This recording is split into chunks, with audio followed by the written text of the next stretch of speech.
கலைஞர் மறைந்து விட்டார். மறைந்து விட்டார்னு நம்ம சொன்னாலும் நம்ப மாட்டாங்க. அவர் உயிரோடு இருக்கின்ற போது எத்தனை எதிர்ப்புகளை சந்தித்தாரோ அதே எதிர்ப்புகளை இன்று வரையும் சந்தித்துக் கொண்டிருக்கிறார். அது சொல்லக்கூடிய செய்தி என்னன்னா, திடீர்னு ஒரு நாள் காரைக்குடியில் இருக்கக்கூடிய ஒருவர் சொன்னாரு, பெரியார் சிலைகளை அப்புறப்படுத்துவோம் அப்படின்னாரு. இப்ப நாங்க சொன்னோம், பெரியார் செத்துட்டாரு, பயப்படாதீங்க, திடுதுப்புன்னு வந்துட மாட்டார், நீங்க பயப்பட வேண்டாம், இருக்கிறது சிலை, சிலையை பார்த்து பயப்படாதீங்க. அதே போல பெரியாரின் மாணவராக கலைஞருடைய பெயரே பயமாக இருப்பதால் திட்டங்களிலிருந்து பெயரை நீக்கக்கூடிய அளவிற்கு அச்சப்படுத்தி கொண்டிருக்கிறார். இன்னொன்னு என்னன்னு கேட்டீங்கன்னா, மறைந்த ஒருவர் மீது ஏன் இவ்வளவு காழ்ப்புணர்ச்சி? அன்பிற்குரிய சகோதரிகளே, பெண்கள் நிறைய பேர் வந்திருக்கீங்க. ஆண்கள் கலைஞரை மறந்தாலும் பெண்கள் ஒருபோதும் கலைஞரை மறந்துவிடக் கூடாது. அந்த நன்றி உணர்ச்சியோடு மேடையில் நிற்கிறோம். நீங்க நினைக்கலாம், எங்க நாங்க எதுக்குங்க அவருக்கு நன்றியோடு இருக்கணும்? எங்க அப்பா அம்மா சம்பாதிச்சாங்க, எங்க வீட்டுக்காரர் சம்பாதிச்சு கொடுக்குறாரு, இல்ல நாங்களே சம்பாதிக்கிறோம், நாங்க என்னத்துக்கு கலைஞருக்கு நன்றியோடு இருக்கணும்? அதானக்கா? பல பேர் அந்த நினைப்பில் கூட உட்கார்ந்துருக்கலாம். ஏன் நாங்கள் வாசிக்காமல் இருந்திருந்தால் நானும் அப்படிதான் நினைச்சிருப்பேன். ஏன் எங்க அம்மா சம்பாதிச்சு போடுறாங்க, எங்க அப்பா சம்பாதிக்கிறாரு, கலைஞருக்கு ஏன் நன்றியோடு இருக்கணும்? சும்மா ஆனா ஊனா இந்த திகாரவங்க திமுக காரவங்க எல்லாம் நன்றி நன்றின்றீங்களே அப்படின்னு. ஒன்றை மறந்து விடக்கூடாது. தந்தை பெரியாராக இருக்கட்டும், பேரறிஞர் அண்ணாவாக இருக்கட்டும், தலைவர் கலைஞராக இருக்கட்டும், ஒருபோதும் நன்றியை இந்த மக்களிடம் எதிர்பார்த்தது கிடையாது.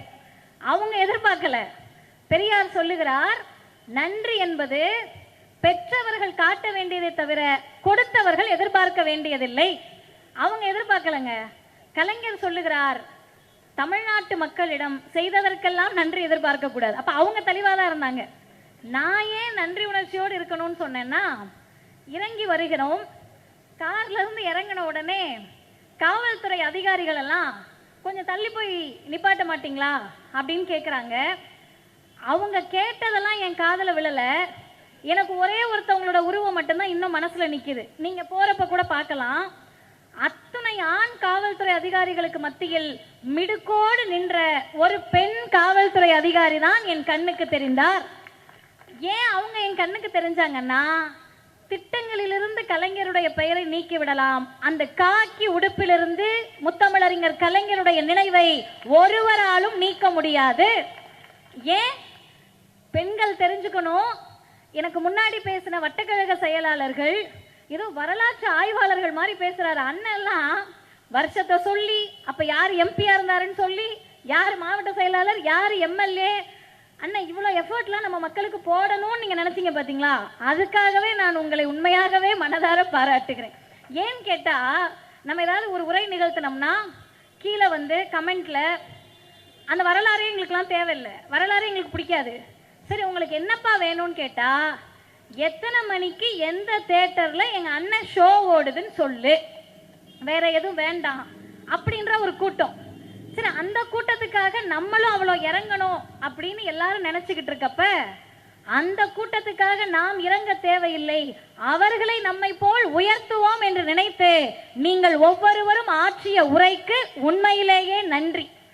ஏன் இவ்வளவு நன்றி சொல்றேன்னா, மாவட்ட செயலாளர் பேசினாரு, வருஷத்தை சொல்றாரு, அவர் தொகுதியில் செஞ்சதையும் மனப்பாடமா சொல்லுவாரு, நாகப்பட்டினம் தொகுதியில் நடந்ததையும் மனப்பாடமா சொல்றாரு, சுகாதாரத்துறையில் நடந்ததையும் மனப்பாடமா சொல்றாரு, மாரத்தானுக்கு வரலாறு சொல்றாரு, ஏதென்ஸ் நகர சாக்ரட்டிஸை பற்றி பேசுகிறார், பிளாட்டோவை பற்றி பேசுகிறார். ஒன்றை நினைவில் கொள்ளுங்கள், தமிழ்நாடு வீதிகளில் சாக்ரட்டிஸையும் பிளாட்டோவையும் அரிஸ்டாட்டிலையும் இன்னமும் பேசிக் கொண்டிருக்கக்கூடிய இயக்கம் திராவிடர் இயக்கத்தை தவிர யாரும் கிடையாது. கலைஞர் என்ன தெரியுமா நினைச்சாரு? வீதியில நிக்கக்கூடிய ஒரு மக்கள், அன்னைக்கு யாரும் படிக்கல சார், இன்னைக்கு மதிவதனி 3 டிகிரி வாங்கியிருக்கலாம், உட்கார்ந்துருக்கவங்க 4 டிகிரி வாங்கியிருக்கலாம், மேடையில் நின்று எங்களுக்கு தான் அறிவு இருக்குன்னு நாங்க பேசலாம். ஆனா அன்னைக்கு எங்க பாட்டன் பாட்டி தலைமுறையில எதிரில் இருந்த யாருக்கும் படிப்பறிவு இல்லாத மக்கள், படிக்க விடாத சமூகம், படிக்க வந்தேன்னா பாவம்னு சொன்ன ஆரியம், அந்த மக்கள் கிட்ட கலைஞர் என்ன தெரியுமா நினைச்சாரு?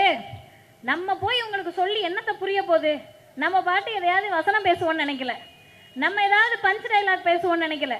கலைஞர் என்ன நினைச்சாருன்னா, பள்ளிக்கூடத்துக்கு போய் நீங்கள் தெரிந்து கொள்ள வேண்டியதை நானே வீதிக்கு கொண்டு வந்து சேர்க்கிறேன்னு அறிவு சமூகமாக தமிழ் சமூகத்தை மாற்றி இயக்கத்திற்கு பெயர் திராவிடர் இயக்கம்.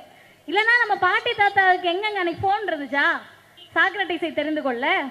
தந்தை பெரியார் என்ன பண்ணாருன்னா, உலகத்தில் நடந்த அதிசயங்களை எல்லாம் உள்ளூர் வீதிகளில் பேசிக்கிட்டு இருந்தார். இப்போ இவங்க எல்லாரும் பேசுறப்ப நான் அதை தான் நினைச்சேன், இவ்வளவு பெரிய ஒரு தோல்வின்னு எல்லாரும் ஒரு மாயையை ஏற்படுத்துறாங்க. இனிமேல் திமுக எழுந்திருக்க முடியாதுன்னு ஒரு பக்கம் கட்டம் கட்டுறாங்க. எல்லாவற்றிற்கும் பிறகும் வெற்றி பெற்றவர்கள் ஒரு இடத்துல கூட கூட்டம் நடத்த முடியல, தோல்வி அடைந்து விட்டதாக சொல்லக்கூடியவர்கள் வீதி முழுக்க கூட்டம் நடத்துறாங்கன்னா கலைஞரிடம் அவர்கள் பயின்ற அந்த பயிற்சியின் விளைவாக நான் சொல்ல வந்த செய்திக்கு போகிறேன். ஏன் பெண்கள் நன்றியோடு இருக்கணும், ஏன் காவல்துறை அதிகாரியுடைய உடையில் நான் கலைஞரை பார்த்தேன்னு சொன்னா, இங்க வந்த உடனே எனக்கு 2 பேரோட முகம் அப்படியே நிக்குது. பொதுவாக பேச்சாளர்கள் ஒரு கூட்டத்துக்கு போறாங்கன்னா சுத்தி முத்தி பாக்குறப்ப யாராவது 2 பேர் அவங்களை எப்படியாவது கவர்ந்துருவாங்க. ஒண்ணு பச்சை கலர்ல சேலை கட்டிட்டு பார்டர்ல வெள்ளை கலர்ல வச்சு ஜிகினாலாம் போட்டு நெத்தியில குங்குமம் பெரிய பொட்டு தலையில இப்ப கைய வச்சுக்கிட்டு சகலமும் இருக்கக்கூடிய ஒரு அக்கா. சரியா சொல்றேனாக்கா? அந்த அக்கா பேசக்கூடிய அனைத்துக்கும் கைத்தட்டல. எந்த இடத்துல எல்லாம் கலைஞரை பற்றி பேசினார்களோ அந்த இடத்துல எல்லாம் கைத்தட்டினாங்க. ஏன்னா அது உணர்வு, நன்றி உணர்வு. இன்னொருத்தவங்க இந்த பக்கம், எனக்கு வலது பக்கம், அந்த குழந்தை அந்த அக்காவை படுத்தாத இம்சை இல்லை, பக்கத்துல சேர் போட்டு உட்கார வச்சு பார்த்தாங்க. அடிக்குது, பாடுபடுத்துது, எல்லா தொந்தரவும் பண்ணுது. ஆனாலும் அந்த அக்கா என்ன பண்ணி தொலை, இதை பெத்துட்டோமே அப்படின்னு நிறைய பேர் நினைப்பாங்க. அப்படிதானம்மா, எங்க அம்மாவே என்ன அப்படிதான் நினைச்சிருப்பாங்க. ஆனா ஒண்ணு மட்டும் ஞாபகம் வச்சுக்கோங்க, கைத்தட்டி அந்த அம்மாவா இருக்கட்டும், கைத்தட்ட கூட முடியாம இம்சை பண்ற பிள்ளைய வச்சிருக்க அம்மாவா இருக்கட்டும், நம்ம எல்லாருக்கும் ஒரே ஒரு பெருங்கனவு இருக்கும். திமுக ஜெயிக்குதா தோக்குதா அதெல்லாம் நமக்கு தேவையில்லை. யார் முதலமைச்சரானா நமக்கு என்ன? எங்க தமிழ்நாட்டை ஆண்டா எனக்கு என்னங்க, யார் ஆண்டா எனக்கு என்ன? எனக்கு பிரச்சனை எல்லாம் இந்த கையில வச்சிருக்கேன்ல புள்ள, இது படிச்சு பெரிய ஆளா வந்துடணும். அது என்ன ஆசைப்படுதோ அதை படிச்சிடணும். அப்படிதானக்கா? நமக்கு அதானக்கா கவலை இல்லையா? தலை இப்படி ஆட்டுங்க இல்லை இப்படி ஆட்டுங்க, 2 பக்கமா ஆட்டுனீங்கன்னா ஒரே பக்கம் தான். ஆமா, எல்லா பெண்களுக்கும் அதுதான் கவலை. இப்ப எல்லாரும் நம்ம கவலைப்படுறோம்னா கொஞ்சமாவது நமக்கு சுயநலம் இருக்கும். இந்த பிள்ளை படிச்சு வளர்ந்து வேலைக்கு போய் நம்மளை பார்க்கணும். நமக்கு சுயநலம் இருக்குன்னா ஒரு அர்த்தம் இருக்குக்கா, கஞ்சியாவது ஊத்தும். இன்னும் நம்ம ஆளுங்க பிரியாணிக்கு கூட அப்டேட் ஆகல, கஞ்சியாவது ஊத்தும்னு நினைச்சுக்கிறோம். ஆனால் நான் நினைத்து பார்க்கிறேன், ஒரு தலைவர், ஒரு இயக்கம், ஒரு கட்சி, ஒரு ஆட்சி இப்ப செய்யறதுக்கே அடுத்த நாள் மறந்து போற ஒரு சமூகத்தில் கடந்த 5 வருடம் செய்ததையே வாக்களிக்க போகின்ற போது மறக்கக்கூடிய மக்களிடத்தில் வானுயர்ந்த கட்டடங்களை பார்த்துக்கிட்டே போய் மாற்றி வாக்களிக்கக்கூடிய சமூகத்தில் கண்ணொளி திட்டம் கொண்டு வந்து கண்ணாடி போட்டு விட்ட கலைஞரை போய் மாத்தி கண்ணால பார்த்து வாக்களிக்கக்கூடிய ஒரு சமூகத்தில் ஒரு தலைவர் என்ன நினைக்கிறாருன்னா, நீ ஓட்டு போடு போடாம போ, உன் பிள்ளையெல்லாம் பெருசாகி வளர்றப்ப நான் இருப்பனோ இருக்க மாட்டனோ, ஆனா இந்த பிள்ளைங்க வளர்ந்து வரப்ப ஐடி துறை வளர்ந்துருக்கும், தகவல் தொழில்நுட்பத்துறை வளர்ந்துருக்கும். இப்ப பிறந்த பிள்ளை 20 வருஷம் கழிச்சு தமிழ்நாட்டில் வேலைக்கு போறப்ப இந்தியாவிலேயே முதன்மை மாநிலமாக, தகவல் தொழில்நுட்ப கொள்கையை கொண்ட மாநிலமாக தமிழ்நாடு இருக்க வேண்டும் என்ற பெருங்கனவை கண்ட ஒரே தலைவர் முத்தமிழறிஞர் டாக்டர் கலைஞர். ID policy. ஆனா நம்ம பிள்ளைங்க, என் அன்பிற்குரிய சகோதர சகோதரிகள், அழகா போய் ஐடில உட்கார்ந்துகிட்டு, இப்ப கூட கொஞ்ச நேரத்துக்கு முன்னாடி சத்தம் கேட்டிருக்கோம், ஐடி துறையில் வேலை பார்த்து கொண்டு கலைஞர் என்ன செய்தார். சூப்பரா இருக்கும்ல கேள்வி. கேள்வி கேட்க நல்லா இருக்கும், பதில தேடுறது தான் கஷ்டம். தயவு செஞ்சு பதில தேடுங்க. உண்மையாகவே தெற்கு மாவட்ட கழகத்திற்கு ஏன் நன்றி சொல்லணும்னா, அரங்கத்தில் இந்த கூட்டத்தை நடத்தாமல் பொதுவெளியில் நடத்துவதற்கு நன்றி. ஏன்னா இத்தனை பேர் நிக்கிறாங்கல்ல, இவங்கள யாரோ ஒருத்தர் தெரியாம ஓட்டு போட்டுட்டோன்னு இருக்கலாம்ல. ஏங்க என்னங்க ஓட்டு தானங்க, 5 வருஷம் சும்மா இருக்க மாட்டீங்களா? எங்களை பார்த்து கேட்பாங்க. என்னெல்லாம் நேராவே என்னுடைய நண்பர்கள் கேட்டிருக்காங்க, ஏன் 5 வருடம் வேறு ஒருவர் தமிழ்நாட்டை ஆண்டால் என்ன பிரச்சனை? நாங்கள் தெளிவாக சொல்லுகிறோம், 5 வருடம் என்பது வரலாறை அறியாதவர்களுக்கு மிக சொற்பமான காலம். எங்களுக்கு என்ன தெரியுமா, 8வது படிக்கிற புள்ள 12வது முடிச்சு காலேஜ் போற காலம். அதுக்குள்ள அந்த குழந்தைக்கான கல்வி வளர்ச்சி வேணும், வேலை வாய்ப்பு வளர்ச்சி வேணும், தமிழ்நாடு தமிழ்நாடாகவே இருக்க வேண்டும், அதனால் திராவிட மாடல் வேண்டும் என்று வீதி வீதியாக பேசுகிறோம். அடுத்தது, இப்படிலாம் உட்கார்ந்துருக்கக்கூடிய பெண்களுக்கு நீங்க என்ன வேணா சம்பாதிங்கக்கா, வேலைக்கு போற பெண்கள் இருப்பீங்க, நீங்க என்ன சம்பாதிச்சு வந்தீங்கனாலும் சம்பளத்தை வீட்டுக்கார் கையில கொடுக்குறப்ப உங்களுக்கு கவலை வராது. ஐயோ நம்ம சம்பாதிச்ச காலத்தை வேற ஒருத்தட்ட கொடுக்குறமே நமக்கு கவலை இருக்காது, அவங்க உழைப்ப நம்ம வாங்குறமே அவருக்கும் கவலை இருக்காது. ஏன்னு கேட்டா நீ உழைக்கிறதே வீட்டுக்காக தானே அப்படின்ற எண்ணத்துல அவங்க வாங்கி வச்சுப்பாங்க. என்ன சம்பாதிச்சாலும் குனிஞ்சே இருந்த பெண்களை காக்கி உடுப்போடு நிமிர்ந்து நிற்க வைத்ததால் தான் காக்கி உடுப்பில் கலைஞரை பார்த்தேன். இதே மாதிரி எனக்கு பட்டியல் நிறைய போட முடியும். நேரத்தின் அருமை கருதி 3 செய்தியை சொல்லி முடிக்கிறேன். கலைஞரை போல வன்மங்களையும் அவதூறுகளையும் வாழ்ந்த காலகட்டத்தில் சம்பாதித்த தலைவர்கள் கிடையாது. உங்க எல்லாருக்கும் வாட்ஸ்அப் ஃபார்வர்ட் நிறைய முறை வந்திருக்கும்.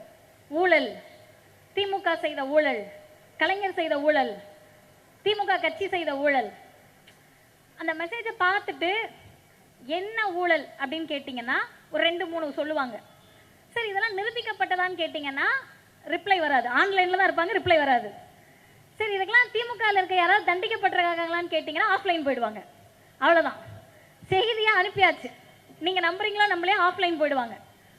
வரலாற்றில் குற்றங்கள் ஏதும் நிரூபிக்கப்படாத கட்சிக்கு பெயர் ஊழல் கட்சி. குற்றம் நிரூபிக்கப்பட்டு ஏ1 சொன்னாலும் சுத்தமான கட்சி. குற்றம் சாட்டப்பட்டு வழக்கு நடந்து கொண்டிருக்கிறது, வழக்கில் அவரும் ஒரு உறுப்பினராக இருக்கிறார், அவரும் ஒரு நபராக இருக்கிறார், ஆனால் அது தூய ஆட்சி என்று சொல்லுவதை நம்புவதற்கு இளைஞர் கூட்டம் தயாரா இருக்குன்னா அதை பார்த்துட்டு அப்படியே நம்ம கடந்து போக முடியாது. அவங்க கிட்ட நம்ம திரும்பி கேட்க வேண்டிய 3 கேள்வியை மட்டும் கேட்டுட்டு நான் முடிச்சிடுறேன். இங்க நிறைய பேருக்கு சுகர் இருக்கும். நம்முடைய மாவட்ட கழக செயலாளர் ஓடுங்க ஓடுங்கன்னு உங்க எல்லாரையும் உசுப்பேத்தி ஓட வச்சிட்டு இருக்காரு. இப்பதான் தெற்கு பகுதியை தமிழ்நாடு முழுவதும் இன்னைக்கு பரவலாக கேட்கக்கூடியது, கடந்த ஒரு 10 ஆண்டுகள்லயே யாரை கேட்டாலும் சுகர், யாருக்குனாலும் கிட்னில பிரச்சனை. தமிழ்நாடு மட்டும் இல்ல, இந்தியா மட்டுமல்ல, உலகளாவிய நோய்கள். இந்த நோய்கள் எல்லாம் இப்ப 10 வருஷத்துலதான் பரவுது அப்படின்னு நம்ம நினைச்சுக்கிட்டு இருக்கோம். அன்னைக்கு கண்டுபிடிக்காம செத்து போயிட்டாங்க, இன்னைக்கு கண்டுபிடிச்சு ட்ரீட்மெண்ட் பார்த்துக்கிட்டு இருக்கோம், அவ்வளவுதான். இந்த வேறுபாட்டை ஒரு தலைவர் யோசிச்சு என்ன பண்றாருன்னா, இவங்க உறுப்பெல்லாம் ஃபெயிலியர் ஆகிறப்ப யாரோ ஒருவர் விபத்துல சாகுறாருன்னு வைங்க, அவங்களுக்கு மூளைச்சாவு ஏற்பட்டுருது. அந்த உறுப்பு எடுத்து எங்க அண்ணனுக்கோ எனக்கோ வச்சா நான் உயிர் பிழைப்பேன்ல. இந்த உறுப்பு மாற்று அறுவை சிகிச்சையை தமிழ்நாட்டில் பிரபலப்படுத்தணும்னு ஒருத்தர் நினைக்கிறாரு. நினைச்சு இந்தியாவிலேயே முதல் முறையாக டிரான்ஸ்டான் என்று சொல்லக்கூடிய டிரான்ஸ்பிளான்ட் அத்தாரிட்டி ஆஃப் தமிழ்நாடு கொண்டு வந்து சேர்த்து 2008 இங்க இருக்கக்கூடிய சாமானியர்களுக்கு உறுப்பு மாற்று அறுவை சிகிச்சையை சாதாரணமாக செய்த மாநிலம் தமிழ்நாடு, முத்தமிழறிஞர் டாக்டர் கலைஞர். சரியா? அடுத்து ஒண்ணு சொல்றேன், சேர்த்து நீங்க கைத்தட்டுங்க. முடிச்சாச்சு 2008. போன முறை ஆட்சிக்கு ஒருத்தர் வராரு. அவர் என்ன சொல்றாருன்னா, தமிழ்நாடு நம்ம நினைக்கிற அளவுக்குலாம் இல்லை, கொஞ்சம் இன்னும் பயப்படுறாங்க. நான் செத்து போன பிறகு என் உறுப்பு அவர்கிட்ட கொடுத்துட்டா நான் மேலே போவேனா கீழே போவேனா சைடில் போவேனான்னு எனக்கு பயமா இருக்கு அப்படின்னு பயப்படுறாங்க. இப்போ தந்தை பெரியார் எல்லாருக்கும் இவங்களுக்கு ரெஃபரன்ஸ். பெரியார் சொல்றாரு, மேலையும் போக மாட்டேன் கீழையும் போக மாட்டேன், மண்ணோடு மண்ணா மக்கி தான் போக போறேன், அதுக்கு உன் உடுப்பை யார்ட்டையாவது கொடுத்துட்டு சாவுன்றார். கண்ணு புதஞ்சு போறதுக்கு யாரோ ஒருத்தர் மூலமாக உன் பார்வை அடுத்தவருக்கு கிடைக்கட்டும். இதை பிரச்சாரம் செய்து செய்து செய்து தமிழ்நாட்டில் உறுப்பு மாற்று அறுவை சிகிச்சை நிறைய ஆகுது, உடல் உறுப்பு தானம் நிறைய பண்றாங்க. இப்போ ஒரு முதலமைச்சர் யோசிக்கிறார், உடல் உறுப்பு தானம் செய்தவர்களுக்கு ஒரு மரியாதை கொடுக்கணும்ல, அவங்க உறுப்பை கொடுக்கறதுக்கு தயாராகிறாங்கல்ல, அங்க என்னெல்லாம் உடையுதுன்னு கேட்டா அண்ணன்மார்களும் அக்காமார்களும் தெளிவா கேட்டுக்கங்க. முதலில் உடைவது மூட நம்பிக்கை, 2வது பரவுவது அறிவியல் உணர்ச்சி, 3வது முக்கியமானது மனிதநேயம். இது 3க்கும் அவங்களுக்கு அங்கீகாரம் கொடுக்கணும். உடல் உறுப்பு தானம் செய்பவர்களுக்கு அரசு மரியாதை கொடுக்கப்படும் என்று அறிவித்தவர் முத்தமிழறிஞர் டாக்டர் கலைஞருடைய மகன், தமிழ்நாட்டை ஆண்ட முத்துவேல் கருணாநிதி ஸ்டாலின் என்ற முதலமைச்சர். இதெல்லாம் செஞ்ச உடனே உறுப்பு தானம் அதிகமாக நடக்குது, எல்லாம் செய்கிறாங்கங்க. போன வாரம் ஒன்றிய அரசின் சார்பில் உடல் உறுப்பு தானம் அதிகம் செய்யக்கூடிய மாநிலங்களுக்கு விருது வழங்கப்படுகிறது. அதில் முதல் மாநிலம் திராவிடம் ஆண்ட தமிழ்நாடு, முத்துவேல் கருணாநிதி ஸ்டாலின் ஆண்ட திராவிட மாடல் ஆட்சி. விருதை பெற்றுக்கொண்டவர் மரியாதைக்குரிய தாவேகாவினுடைய சுகாதாரத்துறை அமைச்சர் போய் வாங்கிக்கிட்டார். வரலாறு சொல்றேன், யாரையும் நான் விமர்சனம் பண்ணல, யாரையும் நான் தரக்குறைவா பேசல, நடந்ததை சொல்லுகிறேன். இன்னொன்னு சேர்த்து சொல்றேன், அடுத்த 5 ஆண்டுகளில் நீங்கள் நிறைய விருது வாங்குவீர்கள். என்ன காரணம்னா அடுத்த 20 ஆண்டுகளுக்கானதை செய்துவிட்டு தான் திராவிட மாடல் ஆட்சி கட்டிலிருந்து இறங்கி இருக்கிறது. கல்விக்காக நீங்கள் விருது வாங்கலாம், சுகாதாரத்திற்காக வாங்கலாம்.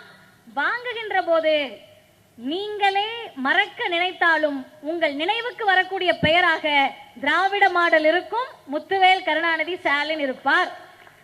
அந்த அச்சத்தில் எனக்கு திட்டங்களுக்கு பெயர் மாற்றுவதெல்லாம் சரி, வேற வேற அவங்கவுங்க ஆட்சிக்கு வராங்க, அவங்களுக்கு ஒரு விருப்பம் இருக்கலாம், மாத்தலாம். நீங்க கலைஞர்னு பேர் இருக்கிறத மாத்தினா கூட சரி, கலைஞர் இருக்கு எங்களுக்கு கோவம் வருது. ஸ்டாலின் இருந்து மாத்தினீங்கன்னா கூட சரி, ஸ்டாலின் இருக்கு எனக்கு கோவம் வருதுன்னு கூட நாங்க எடுத்துக்கிறோம். முதலமைச்சர்னு இருந்தா நீங்களும் முதலமைச்சர் தானே. முதலமைச்சர் இருந்தா அது உங்களையும் தானே குறிக்கும். ஏன் முதலமைச்சர்னாலே இவர் முகம்தான் உங்களுக்கு ஞாபகம் வரக்கூடிய அளவிற்கு திட்டங்கள் தமிழ்நாட்டில் நடந்திருக்கிறது. இறுதியாக ஒன்றை சொல்லி முடிக்கிறேன். கலைஞருக்கு நினைவு நாள் என்றால் அவருடைய போர் குணத்தை நினைவு கூறுவதற்கான நாள். எவ்வளவு பெரிய போர் குணம்னு சொன்னா, எதுவுமே செய்யாம திட்டு வாங்கினா கூட நமக்கு பொறுத்துக்கோங்க. வீட்டுல அம்மாவும் அப்பாவும் நம்மளை மாத்துக்கட்டுல திட்டிக்கிட்டே இருப்பாங்க, நம்ம சும்மாவே இருப்போம், சும்மா இருக்கும் திட்டு வாங்குறோம்னு போயிடலாம். எல்லாத்தையும் செய்யற பையலையும் திட்டுவாங்க. ஸ்கூல்ல 100க்கு 98 ஒரு பையன் வாங்கிட்டான்னா, என்ன போன முறை 100க்கு 100 வாங்கினா 98 வாங்கியிருக்கேன்னு திட்டு வாங்கிட்டு இருப்பாங்க. 35 வாங்கின பையன் 33 வாங்கிட்டு திட்டு வாங்காம இருப்பாரு. கேட்டா அவனுக்கு அவ்வளவுதான் வரும். உனக்கு ஏன் 2 மார்க் குறைஞ்சிச்சு? அது மாதிரி கலைஞர் என்ன செய்தாலும் தமிழ் சமூகத்தில் ஒரு குரூப் அவரை திட்டுச்சு. ஏன் கலைஞரை திட்டுறாங்க நீங்க ரொம்பலாம் யோசிக்க வேண்டாம். ஏன் திமுக மேல வெறுப்புன்னு நீங்க ரொம்பலாம் யோசிக்க வேண்டாம். ஒரே ஒரு காரணம் தான், தந்தை பெரியார் மீது இருந்த வெறுப்புக்கும் கலைஞர் மீது இருக்கக்கூடிய வெறுப்புக்கும் பேசக்கூடிய எங்கள் மீது இருக்கக்கூடிய வெறுப்புக்கும் ஒரே ஒரு காரணம், ஆரியத்தினுடைய கண்ணில் முள்ளாக இருந்த தலைவர்களும் இயக்கமும் இந்த இயக்கத்தை விட்டால் வேறு யாரும் கிடையாது. நீங்க ரொம்பலாம் யோசிக்க வேணாங்க. கலைஞர் யாராவது திட்டினாங்கன்னா ஒரு 4-5 கேள்வி கேட்டுட்டே வாங்களேன். கடைசியா மண்டையில இருக்க கொண்டைய மறந்த மாதிரி அவங்க ஜாதி வெறி அப்பட்டமாக வெளியே வரும். ஏன்னு கேட்டா, கலைஞரின் பின்னால் அணிவகுத்திருக்கக்கூடிய நீங்கள் யாரும் கருப்பு சிவப்பு கரவேட்டி யாரும் அவர் என்ன ஜாதின்னு பார்த்து இந்த துண்டை தோல்ல போடல, அவர் என்ன மதம்னு பார்த்து இந்த துண்டை நீங்க தோல்ல போடல, அவர் நம்மாலான்னு நீங்க பார்க்கல. தமிழுக்கானவர் கலைஞர், தமிழினத்திற்கானவர் கலைஞர் என்று பார்த்து சேர்ந்த கூட்டம் இது. இது ஆரியத்தை இனப்பகைவர்களை நாள்தோறும் அச்சுறுத்திக் கொண்டிருக்கிறது. எல்லாவற்றிற்கும் மேலான ஒரு காரணம், அவர் தந்தை பெரியாரின் அப்படியே வழிவந்த தொண்டர். சொத்துல உரிமை கொடுக்கணுமா, பெரியார் சொல்றார் செய்யறேன். காவல்துறையில் பெண்களை நியமிக்கணுமா, பெரியார் சொன்னார் செய்யறேன். அனைத்து ஜாதியினரையும் அர்ச்சகராக்கணுமா, பெரியார் சொன்னார் செய்யறேன். எல்லாவற்றிற்கும் அவர் ஏற்றுக்கொண்ட கொள்கைக்கு நியாயம் சேர்த்த ஒரே தலைவர் முத்தமிழ் அறிஞர் டாக்டர் கலைஞர் மட்டும்தான். இலி சொல்களும் அவதூறுகளும் விமர்சனங்களும் இருக்கின்ற வரை கலைஞர் வாழ்வார். கலைஞருடைய நினைவு நாள் 8ஆம் ஆண்டு கிடையாது, கலைஞர் விதைக்கப்பட்ட ஆண்டு 8ஆம் நாளினுடைய தொடர்ச்சி இது. அந்த விதை விருட்சமாக மாறும். அந்த விதை தமிழ்நாடை வளர்ச்சி பாதையில் கொண்டு செல்லும். வீழ்ந்து விடவில்லை, வெற்றிக்கான நாட்களை நாம் எண்ணிக்கொண்டிருக்கிறோம் என்ற உணர்வோடு அனைவரும் பணி செய்வோம். வாழ்க கலைஞர், வளர்க அவர்தம் தொண்டு. நன்றி, வணக்கம்.